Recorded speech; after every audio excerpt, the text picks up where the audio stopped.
Mid-morning, Roxy Soxy. And good end of the week here in Los Angeles. It's Saturday. Ready. Would you like me to tell you how it is in Saturday? Yes, tell me. All I have to say is Mama is ready for her tequila. Well earned this week. Oh, I still am not drinking. I know. It's weird. I'm like, what do I do with my time? I actually, I'm not seeing the kids this weekend. As you can tell, it's very quiet in the background.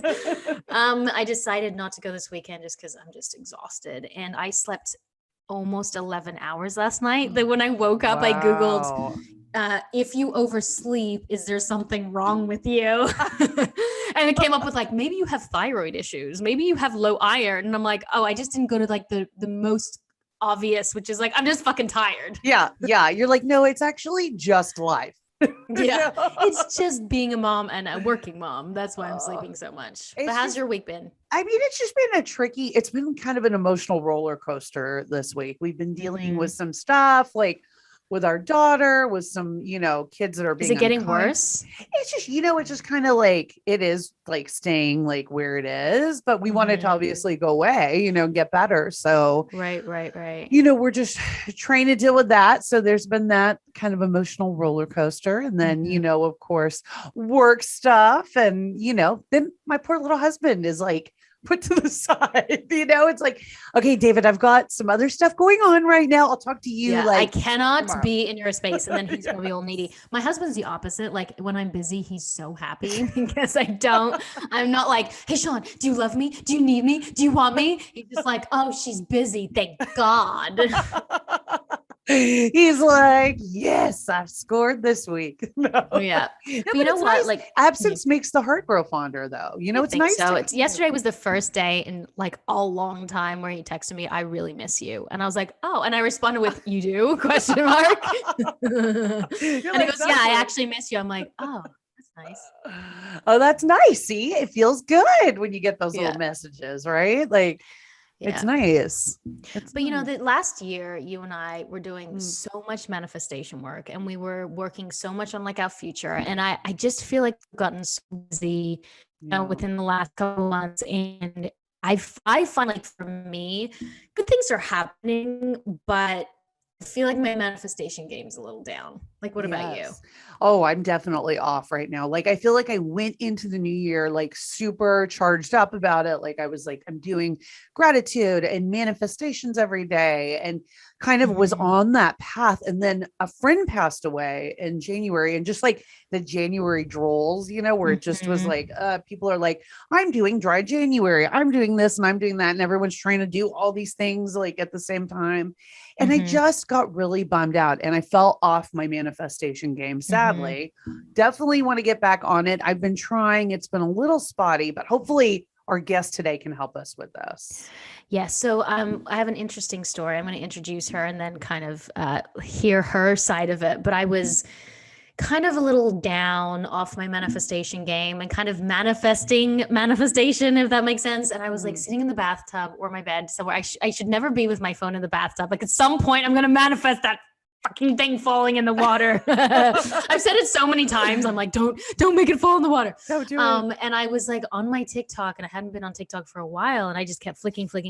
And then this incredible girl called Sam from Simplifying Sam, who's on TikTok. She's got almost 500,000 followers. She's a life manifestation and mindset coach, teaching people to be like the highest life, teaching people how to get the highest life for themselves. And there was a video that went viral. There's a lot of her videos have gone viral, but one of them in particular was like, why you're manifesting wrong. And I was like, ding, ding, ding, ding, ding. I was like, oh my goodness, maybe I was manifesting the right way last year. And maybe something's been happening lately where I'm just kind of, I have a block. And so I reached out to her on TikTok and I was like, can you be on our podcast? Because I know so many people need help with this. And she was like, yes, I manifested you. So here she is, Sam from Simplifying Sam. Welcome. Hello all. Thank you so much for having me on. So excited to dive in. Yes. I love that story about how you were getting concerned about the right way to manifest. And oh my gosh, I get so many people who are asking me, what is the right way to manifest? And I think the first thing I just want to say right off the bat is there is no right way to manifest. There's just manifesting what you want and then what you don't want. right? And so the right way then is probably going to be more characterized by getting the good things, right? The things that we do want. But we're actually manifesting all the time, right? So how can we start manifesting more of what we want versus what we don't want? And there is no right way. And sometimes when we get really fixated on the right way, then we actually knock ourselves out of alignment with what we want because we start feeling shame or guilt that we could be doing it the wrong way. And so I'm curious to know, what do you think is the right way? Yeah.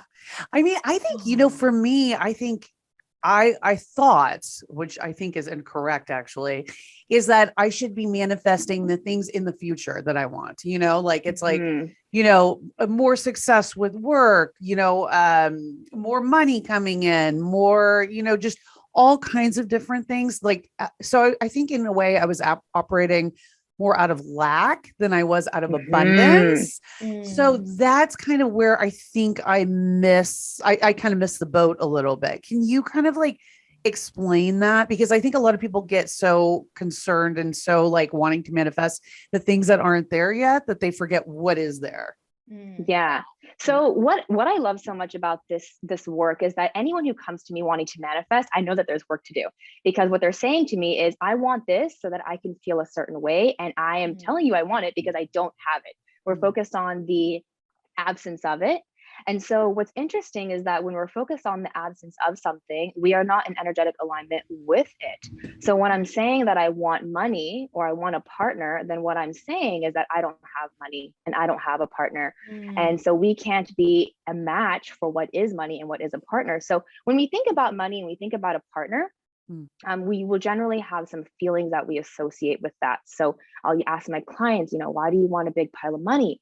Why do you want to have a partner? And it all comes down to, I want to feel loved. I want to feel secure. I want to feel safe. And I want to feel happy. And then I'll be asking them, okay, well, what happens when you open up your bank account? What happens when you log in and see how much is in your savings account? What happens when you think about dating apps or when you swipe? And they're like, well, when I open up the bank account, I feel terrible. There's not enough money in there. Money's always going out. I said, okay, so every time you think about money, you're actually radiating the energy of anxiety. That's in complete opposition to the energy that is of abundance and wealth. It's not how wealthy people feel, right? So how can we start getting an energetic alignment with it before it happens, right? Because what happens is if you manifest it before you're in energetic alignment, well, now you have a really toxic and conditional relationship with it, right? You feel good when money's coming in. You feel good when the relationship is going well. You feel bad when the relationship is going sideways. You feel terrible when the money goes out. And there's a ton of people who have money, right? And they still feel insecure. I know millionaires, people who make hundreds of thousands of dollars, who they are still concerned about how to pay the mortgage. They are still concerned about splitting the Uber fare, right? And this has nothing to do with how much money they actually have. It's the energy with which they are attracting it. So if we attract something before we are in energetic alignment with it, we will inevitably have a toxic relationship. And so that's why it's so important to clean up the energy, right? What is the feeling that we are wanting to obtain from this manifestation? I think that a lot of people don't realize that what they're really wanting out of anything in life, whether it be the partner, the money, we all want very similar things. You know, that's what I've noticed through coaching, is that it's love, it's security, but these are feelings, right?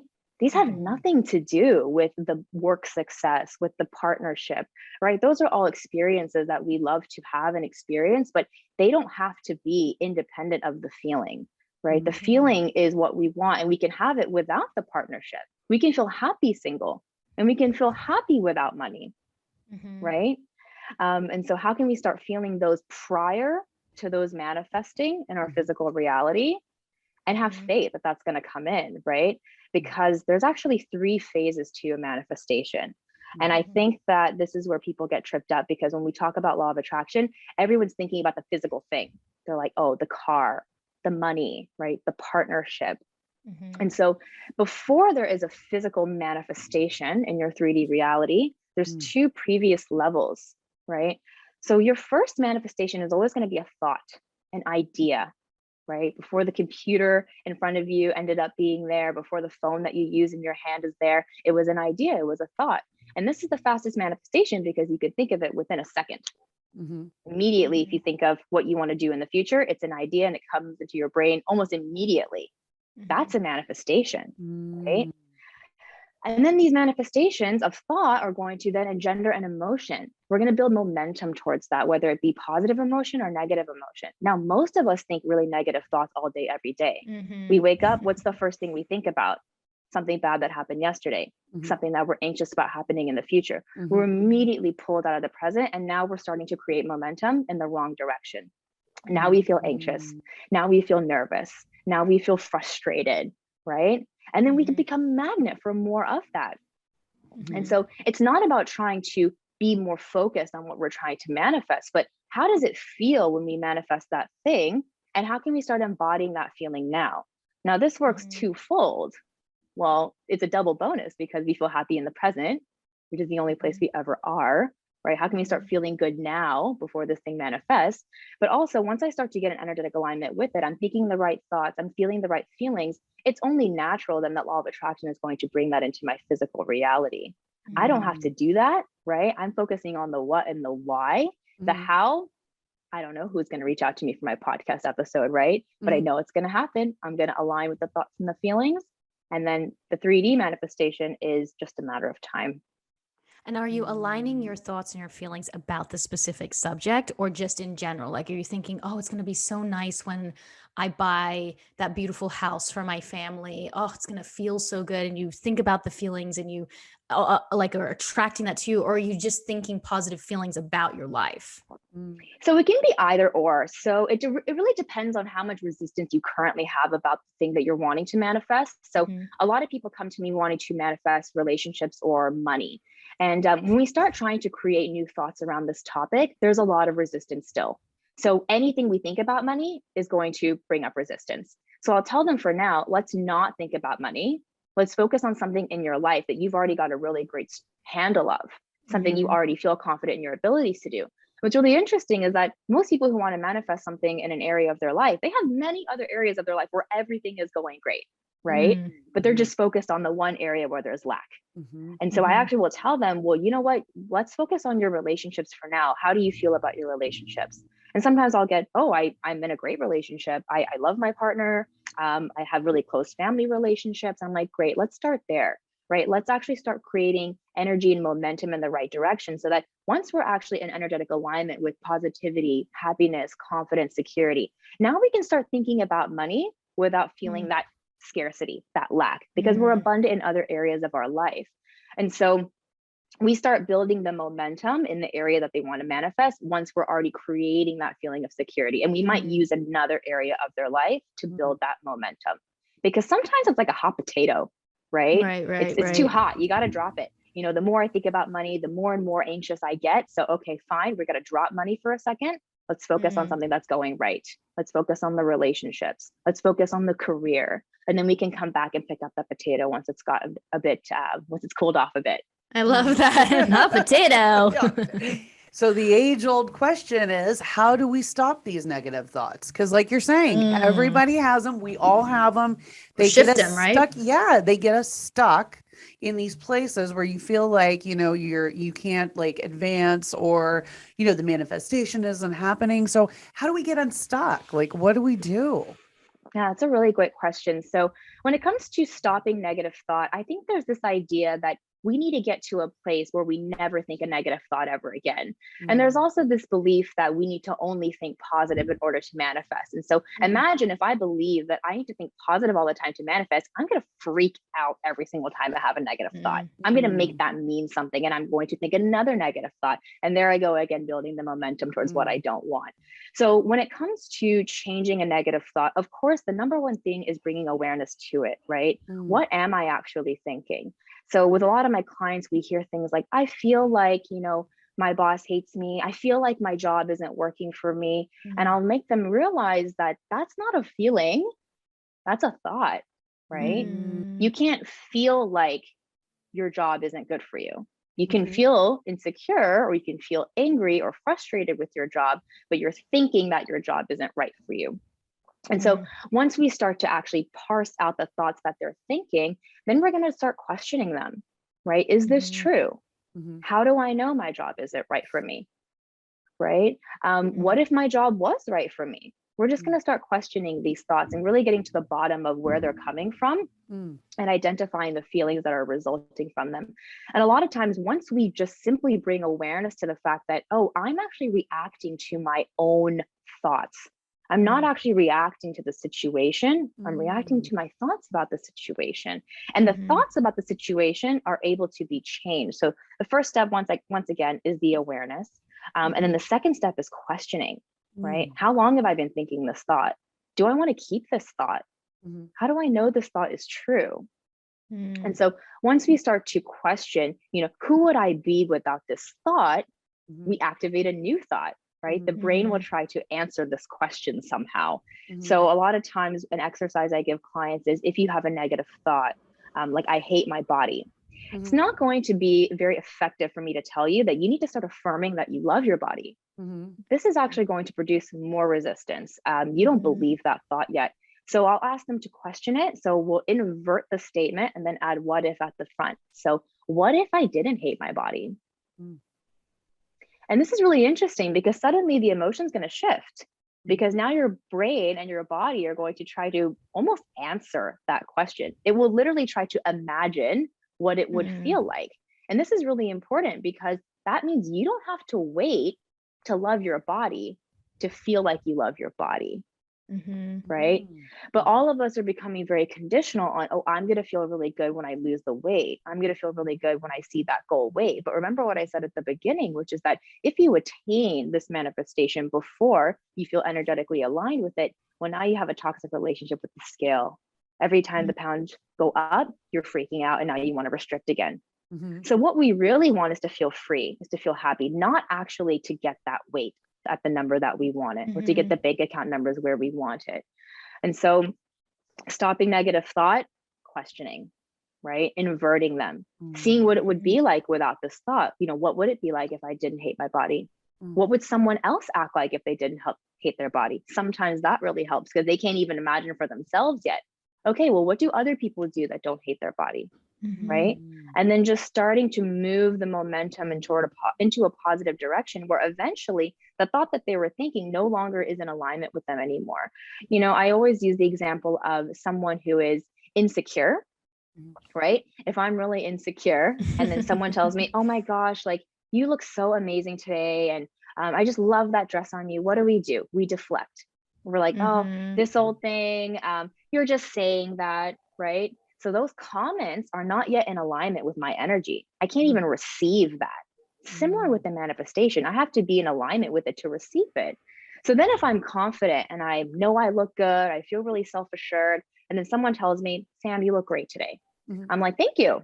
I can actually receive that comment. And so the same thing goes for our physical manifestations, right? There's a lot of people looking to manifest love and they've already found the right person. They can't even let the love in. They'll self-sabotage the relationship. Right? So we need to be focused less on the physical thing manifesting and focusing on how do we think and feel about the situation. The 3D object, that will come into our awareness faster than you can imagine. Once you start to embody how it thinks and feels, how it feels to actually have that in your life before it manifests. Because the manifestation begins in the mind and in the body before it shows up in our physical reality. It's so interesting you talk about relationships because when I'm not feeling good about myself, the relationship sort of goes in a very negative place because I'm putting all my stuff, deflecting all my inner turmoil and all my inner hate for myself onto someone else. And that's the issue. And I'm sure he does the same for me. So it's like, that's the thing about relationships is like, when you truly do love yourself and feel centered within who you are and you're kind to yourself, you don't let all these things that other people in relationships affect you. Because like if my husband today is really stressed, right? So he's really short. And I texted him, I'm like, it really hurts my feelings. But if I was so centered within myself, I'd be like, oh, he's just struggling because he has the kids. He's exhausted. It doesn't matter about me because he loves me. I love myself, but it's very hard. It's very hard to feel that way. And I'm sure you have a lot of clients who say this. It's very hard to do this, but I'm guessing what you're saying is it's about repetition. It's firstly about awareness, seeing the thought. That's the first step. And then flipping the thought, or kind of confronting it, or questioning it, and then continuing to do that, right? Because continuation and repetition will start to become your own reality. Absolutely. And I love the example you just used about the relationship, because what's happening there is that you're outsourcing your feelings of love and security to the behaviors and actions of this person.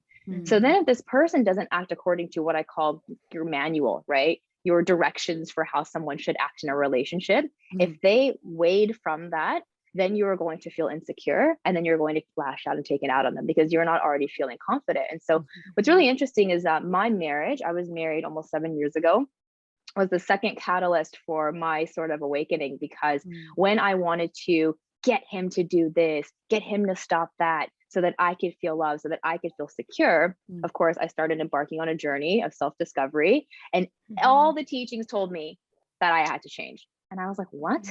He has to change. Are you kidding me? No, he has to stop doing this, and he has to stop doing that, so that we can be in a good relationship, so that we can be solid.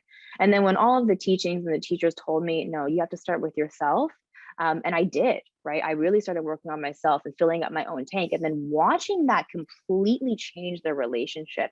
And that was my first lesson in learning, okay, when I change myself, meaning my thoughts, my feelings, my perceptions, the entire world shifts around me. And so that goes for how people treat you, that goes for how much money comes into your life, that goes for how much love comes into your life. As soon as you change your point of attraction, your thoughts, feelings, all of a sudden, everything sort of engineers around that, right? But so many of us are going the opposite way. We're trying to engineer everything outside of us to make us feel whole in here. And there's many examples of people who've done this very successfully, but they're not quite successful because they're not happy, right? We've heard a million stories about people who get everything that we consider to be traditionally successful. And then we're confused as a society when we found that they went to rehab, or they started doing drugs or they committed suicide, right? These are devastating stories of people that we thought were successful. How could they? They were in a relationship, they had money, they had notoriety and respect, but they weren't happy in here. And so that shows me that nothing outside of you is ever going to make you feel okay in here. And so that's when I love when someone comes to me to work with manifestation, because I already know that they are looking for something outside of them to complete what only they can give themselves. And so there's lots of work to do. There's a lot of unconditioning to do, because you have grown up in a society that has taught you, well, if you do these things and you acquire these things, you will be happy. And law of attraction is almost a complete reversal of that formula. It asks us to be the thing that we want to have first, right? If we want to have money, what kind of person do we have to become? If we want a great partner, what kind of person do we have to be? And so it tells us to be loved, to be confident, to be secure first. And then that's going to manifest into your life. But we have been taught to go the opposite way. And so many of us are chasing. We're waiting. And this is how we constantly keep moving towards it, and it keeps moving away. This is why it feels like we're constantly working towards something, but we're not making any traction. And that's because the target's moving as you get closer, right? A lot of us are believing that the future is going to be a better place. We actually believe it's a destination, right? Oh, in 5 years when I get there. And then we have no awareness of the fact that as long as we're alive, there's more future. When you get to 5 years, there's another 5 years. It never stops. So this arbitrary 5 years has nothing to do with actual reality, which is that you're here right now. The only place I am is here with you in the present moment, which is so incredible. And then the future that I attract into my present reality, because that's what we want. We want to actually experience this in our present reality. We don't go to the future. So then what future I actually attract into my present reality will have to do with which one I'm thinking about, which one I'm creating feelings around. And now most of us, unfortunately, are thinking about the worst case scenario, the worst that could happen, right? And then we say we're bad at manifesting. Manifesting doesn't work. I'm like, oh dear, manifestation worked perfectly. It works perfectly for you. You're just not happy with what you've manifested. Right. So how does that work in terms of like goals? Because obviously people have goals, and when you're a child, you're brought up to sort of reach for the stars. And so you are kind of living in the future. We've sort of been taught, right? Like, go after what you want and the thing that you don't have and the thing, that you have your mind set to. But how does that resonate with manifestation? Because it's like, should you not be sort of goal oriented then and like looking towards the future, or, peeling it back? Like, how does that kind of, live together? Yeah, that's a really good question. And I think honestly, a lot of the distortion of these principles starts actually in childhood. A lot of it with that goal setting. I see the intention behind goal setting, and I set goals as well.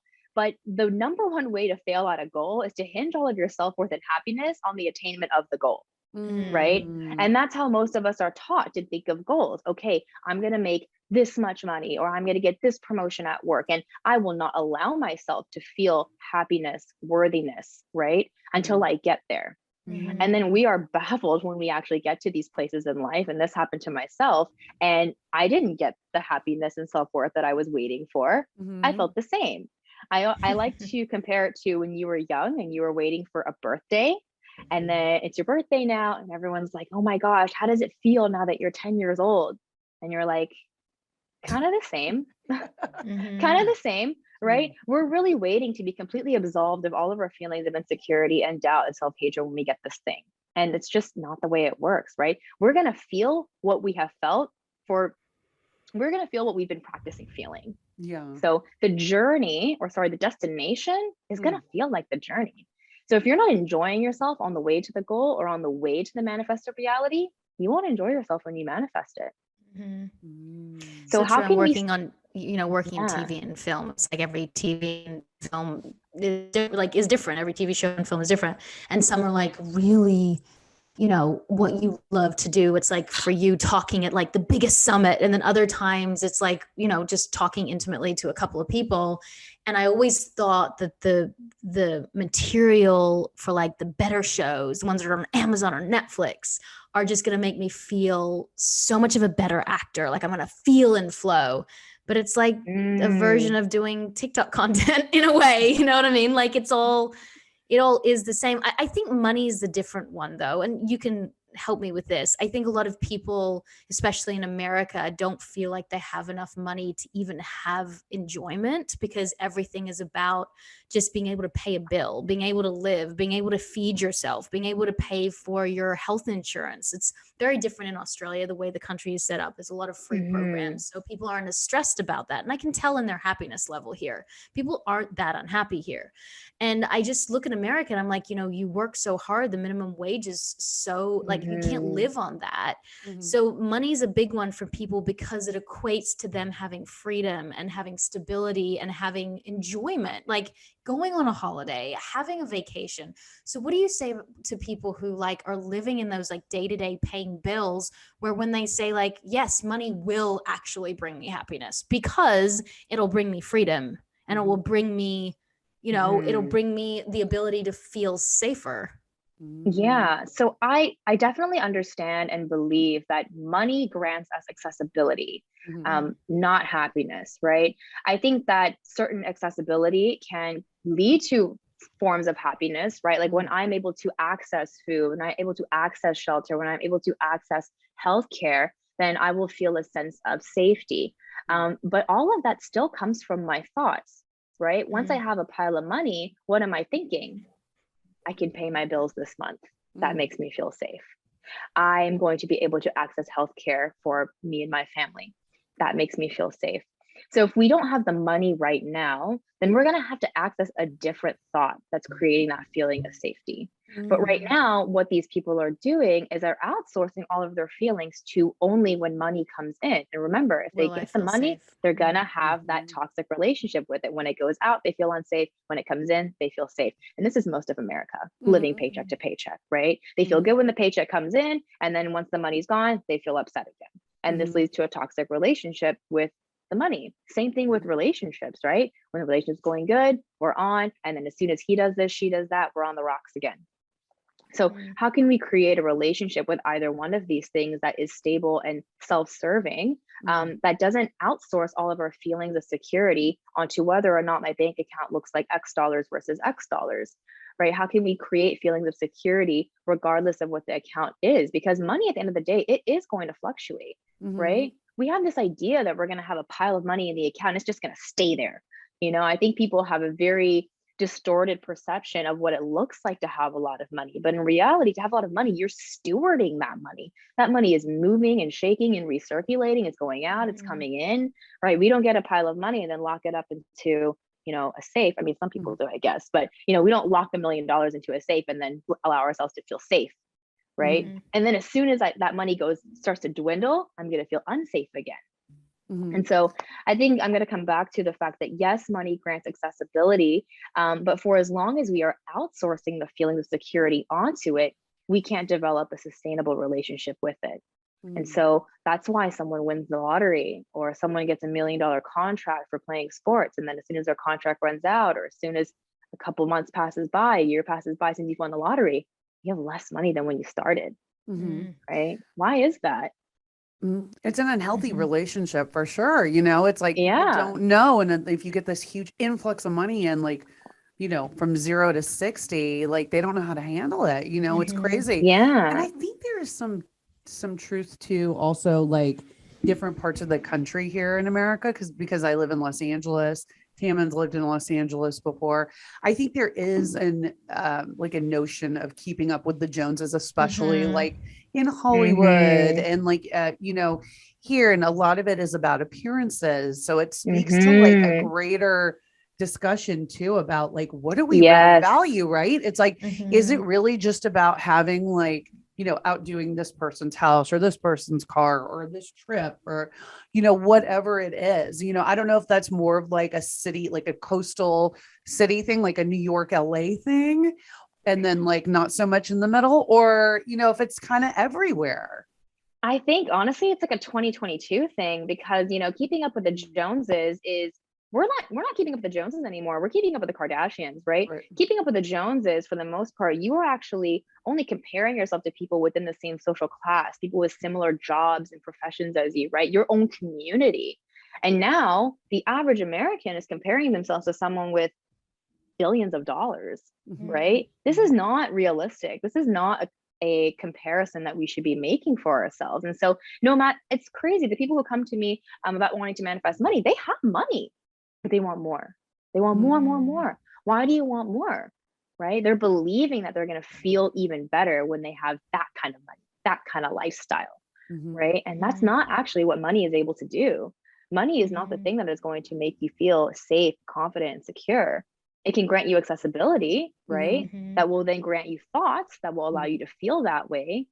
But safety and security and confidence is something we engender with our own thoughts, not the money. The money is neutral, right? And so one of the things that we have to start thinking about when we want to manifest, say, more money or more abundance in our life is, do I have beliefs that are in accordance with this much money, right? If I believe I can never make that kind of money, then I can't align with any of the action that I might need to take in order to bring those opportunities into my life to actually create abundance, right? If I'm believing like I'm not very smart, I'm not very capable, then I'm never gonna, open up my Google search bar and search how to, create an online course or, how to use PayPal, how to use Stripe. These are all tools that I have to look out for to help me grow my business and eventually generate income. But if I don't have the beliefs or in alignment with that, I'm not going to take any action. And so there is a universal law, which is the law of action. A lot of people think manifestation is just, praying by their bed and saying, this is what I want and wanting it to come into their reality. But there's a missing link there, which is that once you actually start to feel the feelings that are associated with your manifestation, you're going to naturally feel some urges, right? When you get really inspired, Tam, and I'm sure by acting, suddenly you're like, oh, I'm going to reach out to this person, or, I'm going to read this script, or I'm going to practice this. And then all of a sudden, all of those actions are kind of bringing you closer and closer to what you want. And the closer steps you take towards something, I swear it moves towards you. Definitely. But most of us are moving towards the undesired reality. And so someone who doesn't have money, unfortunately, all their focus is on how they don't have any money, right? And so we're constantly saying to the universe, I don't have any money. I don't have any money. And then we keep attracting more opportunities to feel like we don't have money. And so one of the things that is quite confusing to a lot of people. And I get a lot of comments on one of my videos about how you don't have to have money to feel rich. And people are very confused by that. They're like, how can I feel rich if I don't have any money? And I'm like, well, what do you think a rich person feels like? Right. And they're like, oh, I don't know, like maybe confident and secure. And I'm like, you can actually feel those things right now. You don't have to wait to have money. So how can we practice feeling confident and secure regardless of how much money we have? But once we feel confident and secure, then we're not going to be acting out of this insane nervous system flight response. And we're going to actually think clearly with clarity. Okay, how can I create more opportunities and avenues for income? We're going to take much more effective action, and then that thing will manifest. But when we're focused too much on the lack of something, we won't be able to see the clear path towards what we're wanting because we're focused so much on what we're not wanting. It's interesting. I've traveled extensively, and I find that the more closer to the second world, third world countries, they value so much about like community and family, and because they don't have a lot of money, so they don't have a lot of things and stuff, and I'm sure that brings on so many problems in itself. But it's like America or like these Western cultures that they value so much is stuff and things and houses and cars and all this. And I feel them to be the most unhappiest cultures. Like, you know what I mean? Like I feel like they're the most unhappiest people. It's like, you know, we make more money than, like, we're in the top 4% of the entire world. Like when you actually see like what you have to make per year to be like in the top 1%, 2%, 4%, like we're all making that, you know what I mean? Yeah. And yet we feel so poor in a way. And that's because I feel like we feel poor within ourselves, which is what you're talking about. Because, you know, I haven't had time to think about money. I've been so busy, and it's just been kind of flowing in because I have not put any focus in it. It's just like, oh, would you like to do this campaign? Oh, would you like to do this brand deal or whatever? I'm like, great. I'm like, great. It's just going to keep coming. And, you know, and I think it's just because I'm not focusing on the lack thereof. And, you know, I want to manifest more this year, acting gigs that have to do with like the material that I want to do. So I said to my husband, I said, instead of just sitting here thinking about acting gigs that like on Amazon or Hulu, I'm going to go do some theater.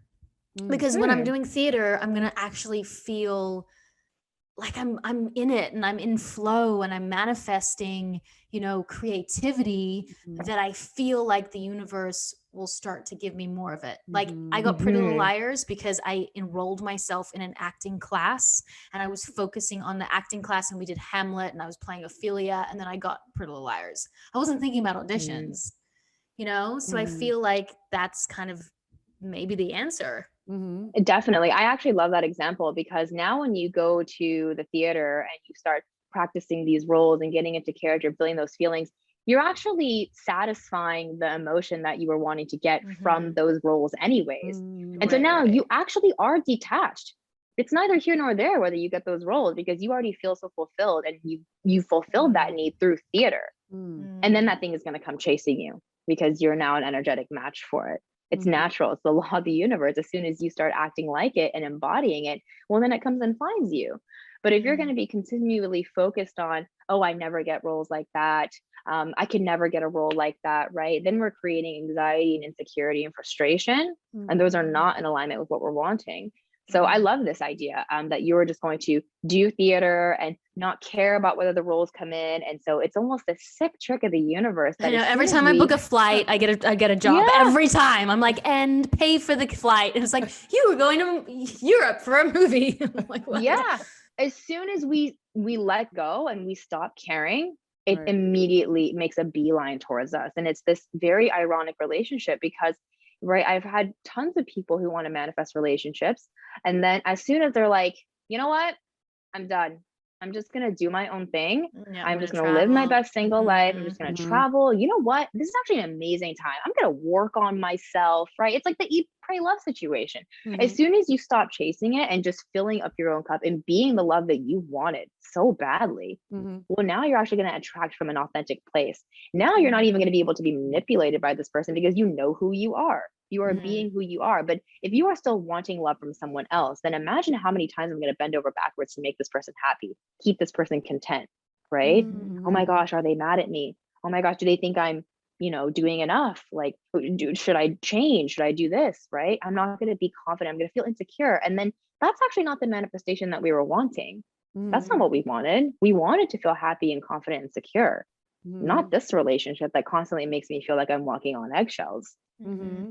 I think it's interesting too, because Tamna and I have talked about this on the podcast with therapists, like proud to say I see a therapist and, he helps me quite a bit, but he's lately really been encouraging me to journal. So like to journal it out, right? To journal it out.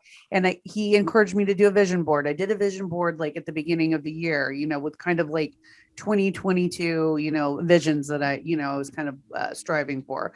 So what are your thoughts on all of these tools? Like vision boards, journals, listening to like subliminal recordings, like all those kind of things to kind of aid your manifestations. Yeah, so I've been asked a lot about vision boards, and I personally don't resonate with them because this is why. Me personally, when I'm making a vision board, I get really annoyed and stressed about making it perfect. I'm too much of a perfectionist. So I'm not actually creating the emotions that are energetically matching my desires when I'm making the vision board. However, the vision board is for you if you're a visually motivated person, and that process of actually gathering those words, pictures, whatever it is that you want to put on there, if that makes you feel excited, that makes you feel pulled, that makes you feel passionate, do it. But when I do the vision board, I just feel stressed out. I don't like the spacing of my materials. Like I just make it more difficult than it needs to be. And so for me, vision boarding doesn't work. And then with journaling, I love journaling because that's the number one way I'm going to figure out what's going on in here in my head. Because a lot of times before I've been able to write something down, this thought has changed and done gymnastics a million times. I don't even know what I'm thinking, right? That's why therapy is so helpful, because we finally go in and we talk about it and we're like, oh, I don't even know I was like thinking that until it kind of comes out. Right. So journaling is that sort of self-inquiry, that self-understanding, what's going on up here. And so sometimes I have no idea what I'm going to write down. I just literally start moving the pen, and then thoughts will come. And then that's a great way for me to see, okay, what thoughts have been dominating my vibration today? And just be able to see and witness, okay, when I'm thinking this, then I feel like this. So how can I start changing that thought? And the first way is awareness. So I love journaling for that reason. But I think any of these techniques that we use, if we use them and we're coming from a chasing energy, as if journaling is going to help me get my manifestation, vision boarding is going to help me get my manifestation. Once again, we're saying that the manifestation isn't already here. So we're consistently strengthening the lack and the absence of it, which is only going to breed more absence. So how can we start employing these techniques and generating the positive emotion that we associate with the manifestation? So can I start journaling as if I'm already there? Right? Can I journal about this experience that I'm so desperately wanting to have, but in the first person, as if I'm almost recalling a memory, but it's a memory from the future. So all of these tools can be helpful. I think it's just really important to tune into, how do you feel when you're using them? And sometimes I distort journaling as a technique as well. Like sometimes I'll make it too chore-like, right? Yes. And then I'm almost annoyed when I have to journal. And then I'm like, you know what? This is not the time to journal. So I make sure to tune in with myself. Am I feeling the positive emotions I want to generate through this activity? If not, not the one. Maybe it's a walk today. Maybe it's a music day. And all of those things are going to work for us on different days. And we're such dynamic beings, but we're obsessed with this routine. The morning routine became so popular a few years ago. And, we're trying to be very masculine in the way that we want to stick to the routine. I need to do 30 minutes of meditation, the tea, and then the 30 minutes of journaling. And then we get so fixated on making it be this way that we're not letting ourselves move naturally and tuning in with ourselves. We'd rather follow the routine than our own emotion and intuition. And so that's something really new to me. I used to be a huge box checker. It was like, okay, when I get this done, this done, this done, then I can feel good. I was using it as a way to measure myself, permission to be okay, right? It was like only after I work out and only after I journal. And then I realized these are blocking me from my manifestations, because it doesn't feel bad. It doesn't feel this bad when I have a manifestation. So I know that my manifestation wants me to feel good. So what will feel good for me today? And all of these activities, techniques can feel good, but it just depends on what energy you're bringing to them. So for me, vision boarding, too much stress. But you know what? People do vision board parties and they make it really fun and they get around the right people. And I think that is the right energy, right? Just being with the people that you love and just getting excited about what you're going to create. But I just get artistically challenged. So I don't like the vision board option. It doesn't match the energy of my desire. So I don't try to do it, but I do love to journal. I know we don't have you for too much longer, but there's 3 subjects I want to talk about.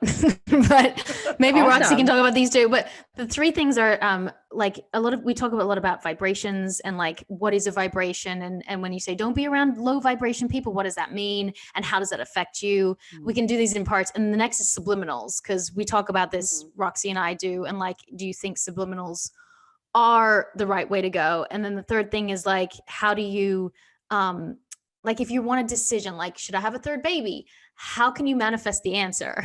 I know that's a lot to throw at you, but I know we don't have, and then Roxy can ask her 3, but I'm like, I need to get this information before you leave. Okay. Vibration. So yeah, a lot of people are very confused about the word vibration. I would just substitute the word vibration with mood. Because different moods are essentially different vibrations. Notice that when we feel really happy, we feel really light, we almost feel like we want to start skipping. Right? That's a high vibration. That at that mood, our cells are vibrating at a higher frequency. So we feel lighter, we feel more energetic. We almost want to jump up and down. So when I say I'm in a high vibe state, really just means I'm feeling really happy and joyful. And then if I'm in low vibrational state, then I'm probably feeling shame, guilt, anger, right? Some mixture or a blend of those emotions. And when I'm feeling those emotions, notice that I generally don't want to get off the couch. I don't want to get out of bed. I don't want to move. And that's why a lot of practitioners will say you should move your body. You should move the energy, right? Because that is going to start to shake out the cells and create a bit more lightness within your body. So low vibe, high vibe, these are just different ways of describing the scale of consciousness. You know, are we feeling happy or are we feeling low? In terms of being around low vibe people, so definitely we can feel the energy when we walk into a room, right? We can tell when there's good vibes within a room, or when we're like, oh, did someone just, die? Like, what's happening? Like, it feels so bad. But notice that we're never actually responding to other people's vibrations. We're actually just responding to our own thoughts. It's always our thoughts that are creating our vibrations. So if I walk into a room that feels low vibe, I might think to myself, ooh, I don't want to be in this room. And then I'm going to experience resistance. If I walk into a room where there's a lot of really energetic people, I might be thinking, this is awesome, right? And then I'm actually feeling high vibe. And so we are the only ones who can determine our vibration at any given time. Of course, we can be empathetic, but it's not actually that someone can influence your vibe. It's that someone will usually influence what you were thinking about a situation, and then that will influence your vibe. And so notice that you and I can have completely different opinions about something, which is going to result in completely different attitudes about it, right? We've all been in an argument with someone who thinks something's a big deal versus not a big deal, right? We're like, oh, it's not a big deal. We're thinking about the same thing, but we have a different emotion around it because of the way we're thinking about it. So I don't believe that you will necessarily be in a low vibration when you're around people who are low vibe, unless you are letting that determine your unless you are letting that influence your thought process and now starting to give momentum to negative thoughts, right? We generally think like, oh, I don't want to be around these people. These people are so toxic. Should I get these people out of my life? Those are actually the thoughts that are creating the vibration, not the people themselves. And then you mentioned subliminals. Okay, so with subliminals, I don't feel that we have any way of confirming if those actually work. How would we know? I think that if you want to use them, fabulous. But I have no idea of knowing if those are working because I'm just not consciously aware of the process that I'm undergoing when I'm listening to them. So I personally can't sleep when I'm listening to them. I've tried at night. I think that once again, though, what is your intention behind using the subliminal? Are you using it because you're coming from a place of lack? You don't have enough money already, so now you want to use the subliminal to get you into a place where you will feel abundant? Or can you start feeling abundant already and then use the subliminal as a fun exercise, like just something to try, right? We have to create some lightness around it. But if we put a lot of pressure on the subliminal to change us, I don't think that will happen because our subconscious motivation is going to be stronger than the subliminal itself. So how can we start feeling okay, I want to try this and see if it works, rather than I'm going to use the subliminal and I'm going to get into the right vibrational state, right? The subliminal is not going to force you into that state. Your conscious thought's going to be stronger. Gotcha. Nice. And what are 3 like kind of steps? Like, what is a manifestation starter pack for somebody who has never manifested before? Because I think we've given them a lot of information today, a lot of wonderful information from you, but like for them just to like break it down in sort of 3 easy steps of like how to start manifesting today, like what to do. Yeah. So first of all, become aware of what you want. You know, a lot of us are actually afraid to say what we want. I get people on coaching calls all the time and I'm like, what is it that you're wanting to manifest? And they're like, well, it'd be nice if I could have this. And I'm like, no, just say it. What is it that you want? And they're so terrified, right? Because there is a unconscious fear motivation behind going after this thing, which is stronger than their desire to actually create it. So what do we want? Number 2, what feeling am I believing I will have when I manifest this? So what am I believing will be different about my life? What am I believing I will get to feel when I get to this thing? And so most of the time that's going to be happiness, security, confidence, freedom, calm even, and relaxed. And then your third step is, how can I feel this now? Right? Because we're not going to the future. The future is coming to us. So how can I be the actual point of attraction for that reality to come into my present reality? How can I start feeling calm now? How can I start feeling happy now? And then bringing focus to something that actually makes you feel that way. And then why do you need the manifestation if you already have the feeling that you've been wanting so desperately from it? Then we get to practice the detachment piece that Tama was talking about. Now we're going to theater. Now we feel inspired and excited by acting just in general. And now the manifestation is coming. So we have to be clear on what we want. We have to identify the feeling that we're trying to get from the manifestation. And then we have to feel that feeling now. We cannot wait for that thing to come to grant us the feeling, because what happens if we do that is now we've outsourced our feelings of positivity onto the thing. And now we're in a toxic relationship with it, right? If it changes form, if it shifts, now we are shifting with it instead of deciding how we want to feel and think in advance. And so I think those are my 3 steps. Last question is, how do you manifest an answer? Like, I don't know. I'm really stuck right now about having a third child. Like, it's me being my most vulnerable saying this right now. I want one so badly, but then I don't know if it's the right decision. And I'm so stuck. Like, I've done everything. I've done the meditation on it. Give me a sign. I don't know what to do. And it's such a big thing. Okay, you're gonna love this. I don't know what to do. Yeah, you're gonna love this, because my very, very best friend did this for 2 years, thinking about having another child. And we talked about it almost daily. And what we came down to was, if you are believing that there is a right decision, you are always going to feel like you're about to make the wrong decision. Right? Whether you do or you don't, you're always going to feel like, well, is this right? And so you've created an impossible construct for you to answer. The reality is there is no right decision. There is just what you want to do, and then how the universe shifts around that. And so what's really important for you to discern is, what are my reasons?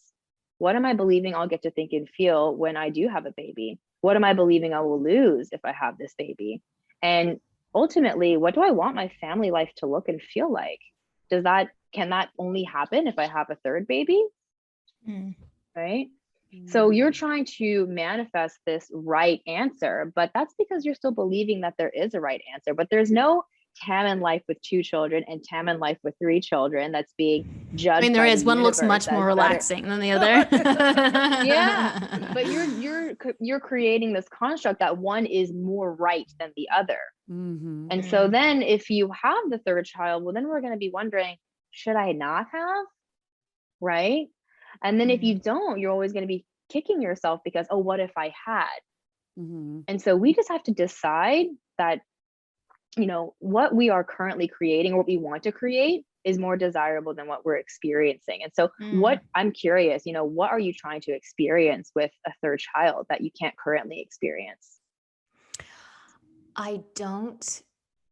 This is really maybe an odd thing to say, but I'm at a point in my life where I don't have that many more. I'm still in my 30s, but I know that my eggs at some point will be done.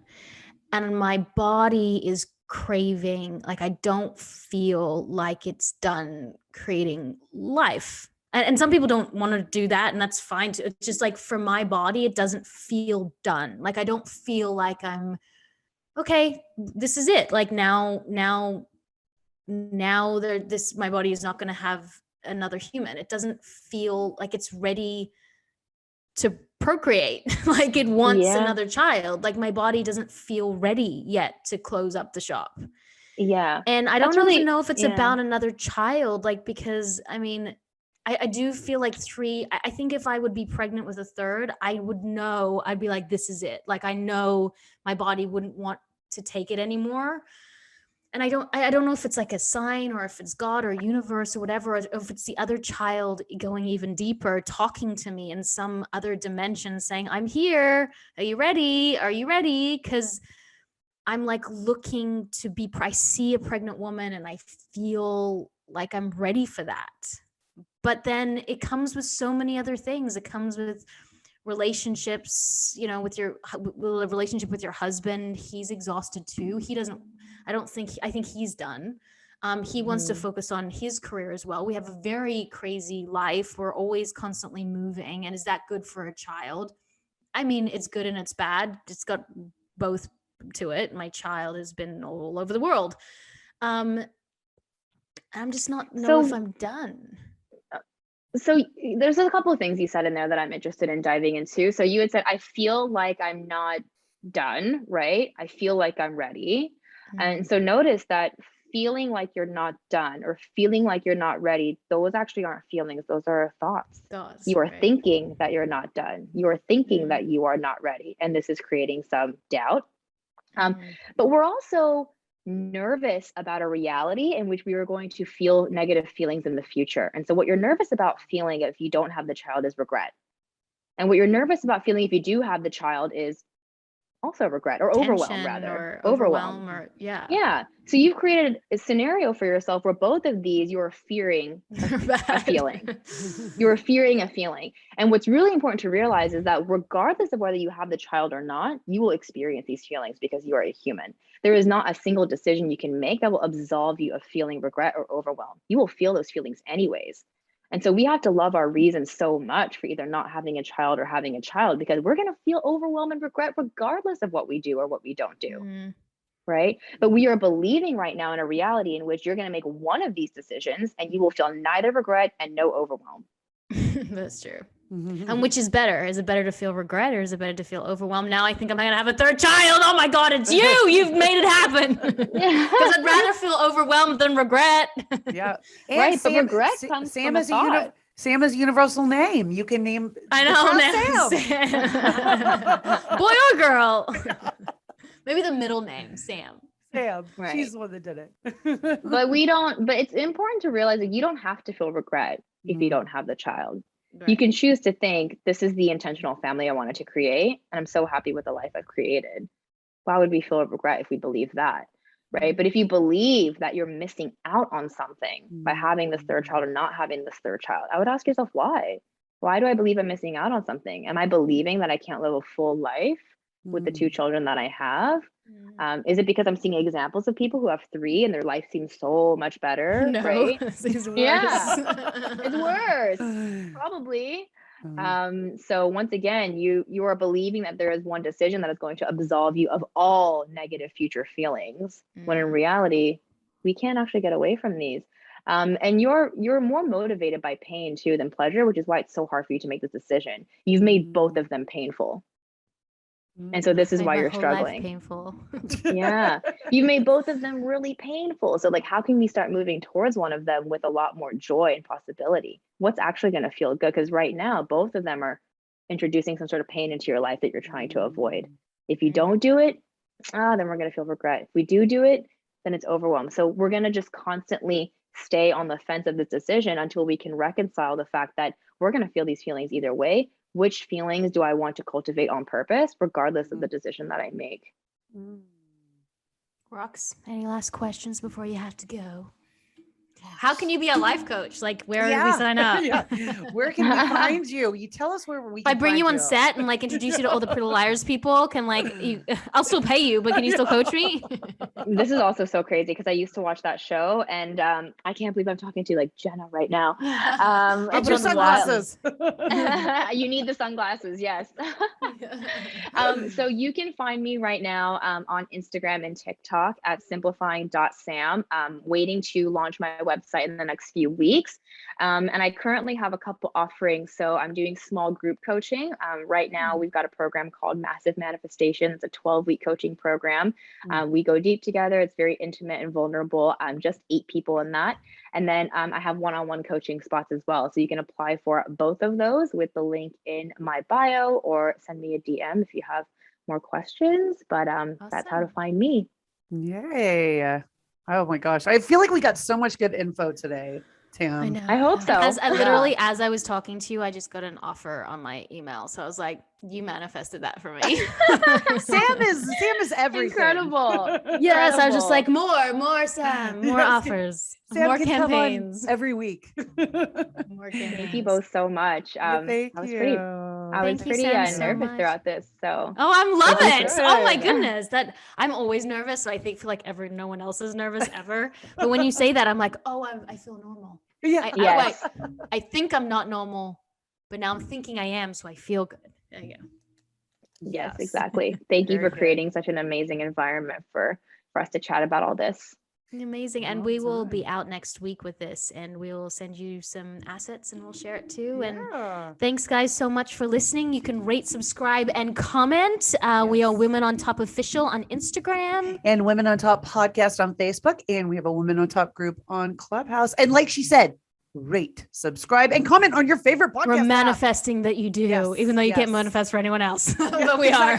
And we're feeling right now how we would feel on tour. We have the great feeling of how we would feel on tour. Our tour dates are going to be just after summer. So yes. We've manifested it and it's happening. So can't wait to see you guys there. Live in person. I am Tammin Sursock. And I am Roxy Manning. And we are Women on. Go, Sam, go. Ta!